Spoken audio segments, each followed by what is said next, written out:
Hello friends, nothing is impossible part 2। यहाँ मैं आपको एक एक्चुअल केस स्टडी देता हूँ जो एक बंदे ने जो चीज़ पॉसिबल नहीं था, राइट, उसने उसको पॉसिबल कर दिया। एक फेमस सॉफ्टवेयर कंपनी है बैंगलोर में। उन्होंने मेरा एक स्टूडेंट है जो VIT वेलूर से उन्होंने MBA किया था और 2007 में मुझसे वो मिले थे इंटरव्यू प्रिपरेशन के लिए। और जब वो मिले मुझसे, मैंने उनको करीब 15-20 दिन का ट्रेनिंग दिया। उतना ही जानते थे मेरे को, और उसके बाद वो चले गए। फिर मेरा कोई कांटेक्ट नहीं रहा उनसे। और कुछ सालों बाद मेरा मुलाकात उनसे हुआ बैंगलोर एयरपोर्ट में, और वहाँ मिले, हमने खूब सारी चीज़ें शेयर करी। उसके बाद जो उन्होंने मेरे साथ शेयर किया ना, वहाँ पे ये एक्चुअल कॉन्सेप्ट काम आया, नथिंग इज इम्पॉसिबल। उसने बोला, सर आपने जिस तरीके से मुझे एक्सप्लेन किया था ना, उस एक्सप्लेनेशन की वजह से मैं ये इंटरव्यू क्रैक कर पाया। क्या हुआ, इसने रिटर्न तो क्लियर कर लिए थे, रिटर्न में बहुत अच्छे मार्क्स आए थे इसके, और इसका इंटरव्यू होना था बैंगलोर में। और एक हफ्ते पहले उसके पास बैंगलोर से कॉल आया कि आपका इंटरव्यू का जो वेन्यू है वो चेंज हो गया है, अब वो बैंगलोर में नहीं है, वो लखनऊ में, तो आप लखनऊ में जाके रिपोर्ट करिएगा। तो इसने बोला ओके मैडम। वो गया लखनऊ एक दिन पहले, और जिस होटल में होना था उसके पास में एक छोटा सा होटल में उसने चेक इन किया, और दूसरे दिन तैयार होकर जब वो पहुंचा तब उसको पता चलता है कि यहाँ पे सारे डॉक्यूमेंट के साथ 10,000 रुपए का DD डिमांड ड्राफ्ट भी लगेगा, जो कि बैंगलोर वाले वेन्यू में नहीं था। उसके इंटरव्यू कॉल लेटर में भी ये मेंशन नहीं था, क्योंकि उसको बैंगलोर से आया था, और उसके साथ 8-10 लोगों के पास और नहीं था। And there was a kiosk कि मतलब 600-700 कैंडिडेट्स थे, उसमें से 15-20 लोगों के पास सीट था नहीं, and everyone was in trouble. और इसने सोचा अब मैं क्या करूं। अब आप बताओ, अगर प्रवीण, इनका नाम है प्रवीण रघुवंशी, अगर प्रवीण की जगह आप होते तो आप क्या करते?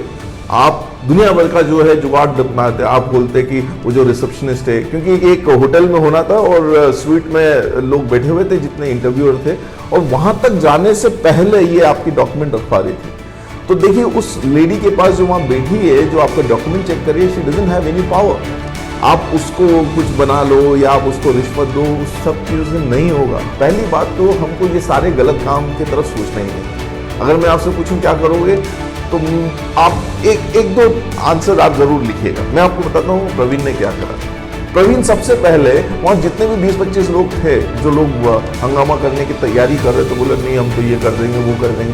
क्योंकि क्या है ना, अगर आप उसके इस बेचारे के पास कोई सबूत नहीं था, उसने तो उस लड़की का नाम तक नहीं पूछा था जिसके पास, और ये संडे को होना था। याद रखिए, ये संडे को इंटरव्यू हो रहा था।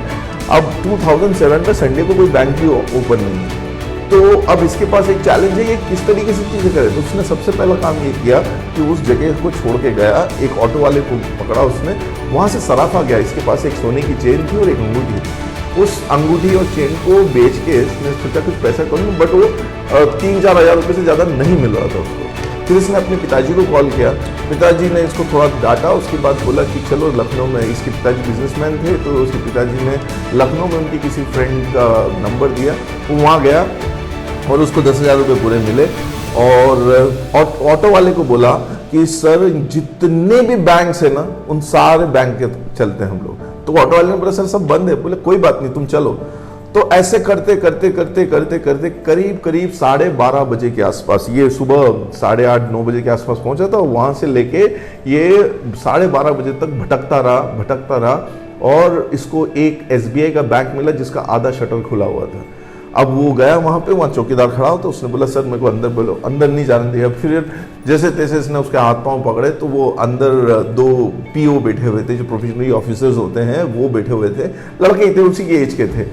तो उनके पास गया, बोला भैया मुझे DD बनवा दो। तो बोला अरे बेटा संडे है, आज नहीं बन पाएगा। बोला भैया प्लीज़ बनवा दो, किसी भी तरीके से बनवा दो, मेरे जॉब का मेरे फ्यूचर का सवाल है, मेरे को इस कंपनी में जॉब तो चाहिए, आप प्लीज़ बनवा दो। बहुत बार बोला, he started crying in front of him, बहुत रोने लगा, गिड़गिड़ाने लगा। फिर फाइनली उन्होंने ब्रांच मैनेजर को कॉल करके बोला कि सर वो एक बंदा है जो मेरे भाई का दोस्त है, ऐसा कुछ करके उन्होंने बोला, क्या इसका DD बन पाएगा? उसने बोला DD तो बन जाएगा, लेकिन अभी हाथों-हाथ नहीं मिलेगा उसको। वो बोला चालान भर दो, और जो फीस है वो भर दो, और पैसा भर दो, शाम तक आपको DD मिल जाएगा।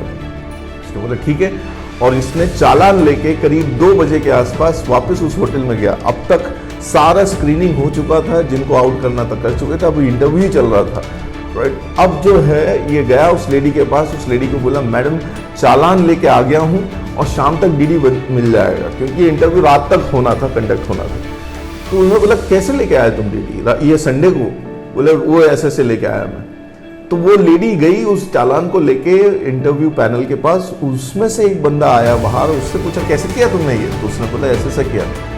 एंड यू वोंट बिलीव, उसको अंदर आने का परमिशन मिला, और जैसे वो इंटरव्यू के टेबल पे बैठा तो इंटरव्यू के जो चेयरमैन थे उन्होंने बोला welcome to our company, we are in search of marketing manager. आपके अंदर वो सारी क्वालिटी है कि एक मार्केटिंग मैनेजर को किस तरीके से प्रॉब्लम का सोल्यूशन ढूंढना है। उससे कोई सवाल नहीं किया और सीधे सीधे उसको जॉब मिल गया। और ऐसे ही नहीं, वो आज की तारीख में सीनियर कंसल्टेंट बन के बैठा है and is earning crore and crore.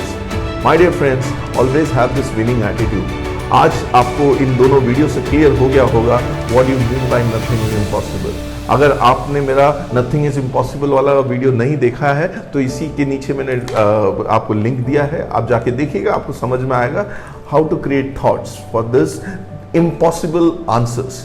So thank you so much, happy success, सब लोग सफल रहे, God bless you all, thank you.